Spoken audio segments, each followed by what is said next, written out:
महाकुंभ, जो हर 12 वर्षों में भारतीय शहर इलाहाबाद, अब प्रयागराज में आयोजित होता है, दुनिया का सबसे बड़ा धार्मिक मेला है, जिसमें लाखों लोग गंगा, यमुन और अदृश्य सरस्वती नदी के संगम पर स्नान करने के लिए आते हैं। महाकुंभ एक बहुत ही महत्वपूर्ण धार्मिक आयोजन है और इसमें होने वाली घटनाएं देश भर के हिंदू समुदाय के लिए अत्यधिक महत्व रखती हैं। लेकिन जब इस विशाल आयोजन में कोई अप्रत्याशित घटना घटित होती है, तो वह न केवल धार्मिक बल्कि सामाजिक और राजनीतिक दृष्टिकोण से भी बहुत ध्यान आकर्षित करती है। एक ऐसा ही अप्रत्याशित और दुखद घटना महाकुंभ के दौरान आग लगने की थी, जिसे देखते हुए कई सवाल उठे थे। हालांकि महाकुंभ के दौरान आग लगने की घटनाएं पहले भी हो चुकी हैं, लेकिन हर बार इस पर सरकार और प्रशासन द्वारा गंभीर प्रयास किए जाते हैं ताकि भविष्य में ऐसी घटनाएं न हों।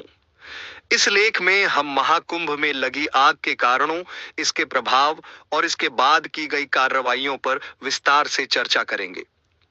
महाकुंभ में आग लगने की घटना।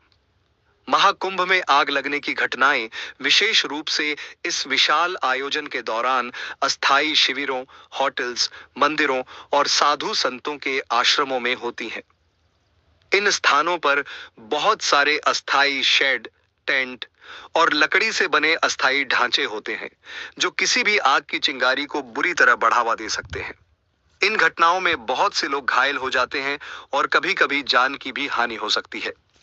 आग लगने के कारणों में कई बार शॉर्ट सर्किट, लापरवाही से जलाए गए दीपक या फिर कोई अन्य दुर्घटना हो सकती है।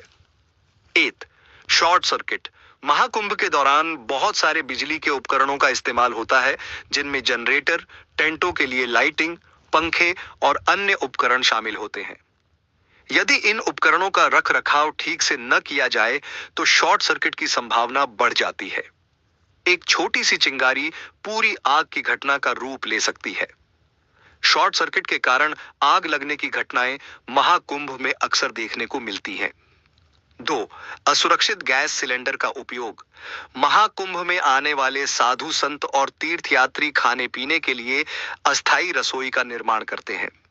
इन रसोइयों में गैस सिलेंडर का उपयोग किया जाता है और अगर सिलेंडर का उपयोग सुरक्षित तरीके से न किया जाए या किसी कारणवश गैस लीक हो जाए, तो आग लगने की संभावना अधिक होती है।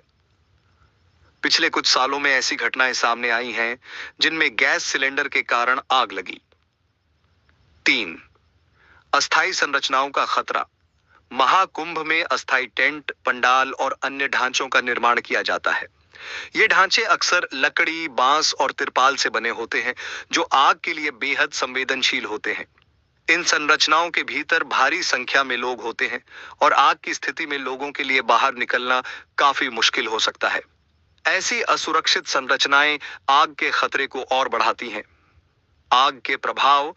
महाकुंभ जैसे विशाल आयोजन में आग लगने का प्रभाव न केवल घटना स्थल पर होता है, बल्कि यह पूरे आयोजन की सुरक्षा व्यवस्था और प्रशासन की कार्यशैली पर भी सवाल उठाता है।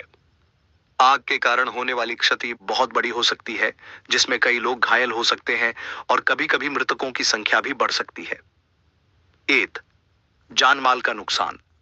आग लगने से सबसे पहले जान माल का नुकसान होता है। महाकुंभ जैसे मेले में बड़ी संख्या में लोग रहते हैं और आग के कारण कई लोग अपनी जान गंवा सकते हैं। इसके साथ ही लाखों रुपए की संपत्ति, जैसे कि अस्थायी शिविर, सामान और अन्य धार्मिक सामग्री भी जलकर राख हो जाती है। कभी-कभी आग की घटनाओं में धार्मिक महत्व के सामान, जैसे कि पवित्र पुस्तकें या अन्य वस्तुएं भी जल जाती हैं। 2. मानसिक और शारीरिक आघात। आग लगने से प्रभावित व्यक्तियों और उनके परिवारों पर मानसिक और शारीरिक आघात का बड़ा असर पड़ता है।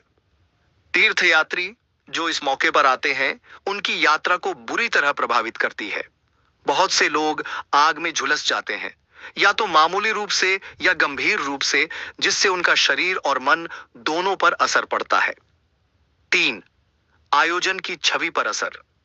महाकुंभ में आग लगने की घटनाएं इस धार्मिक आयोजन की छवि को भी प्रभावित कर सकती हैं।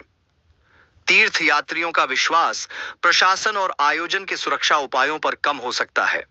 इससे भविष्य में लोगों की भागीदारी भी प्रभावित हो सकती है। प्रशासन की प्रतिक्रिया और सुधार। महाकुंभ जैसे विशाल आयोजन में सुरक्षा की जिम्मेदारी राज्य सरकार और स्थानीय प्रशासन की होती है।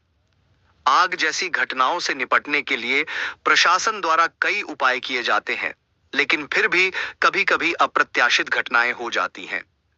प्रशासन की प्राथमिकता होती है कि ऐसे हादसों से बचने के लिए पूरी तैयारी की जाए, लेकिन किसी न किसी कारण से कुछ घटनाएं हो ही जाती हैं।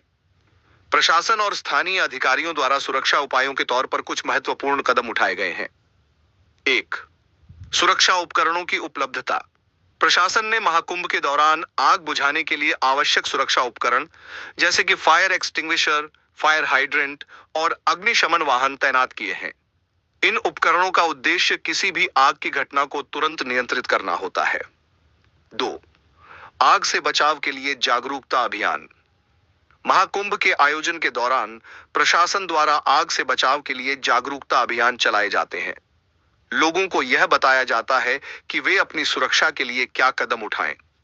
साथ ही अस्थायी शिविरों और रसोइयों में आग से संबंधित नियमों का पालन करने की चेतावनी दी जाती है। 3. अस्थायी संरचनाओं का निरीक्षण। महाकुंभ के आयोजन में उपयोग की जाने वाली अस्थायी संरचनाओं का निरीक्षण करना भी प्रशासन की जिम्मेदारी होती है। इन संरचनाओं को आग से बचाव के उपायों के तहत बनाए जाने की कोशिश की जाती है। यदि इन संरचनाओं में कोई खामी पाई जाती है तो उन्हें तुरंत ठीक किया जाता है। निष्कर्ष: महाकुंभ जैसे बड़े आयोजन में आग लगने की घटनाएं एक गंभीर चिंता का विषय हैं, लेकिन प्रशासन की ओर से इन घटनाओं से निपटने के लिए लगातार प्रयास किए जाते हैं। सुरक्षा उपायों के बावजूद कभी-कभी अप्रत्याशित घटनाएं घटित होती हैं, जो लोगों के जीवन को खतरे में डाल सकती हैं। ऐसे में प्रशासन, तीर्थयात्रियों और आयोजकों को मिलकर सावधानी बरतनी चाहिए ताकि भविष्य में ऐसी घटनाओं को रोका जा सके।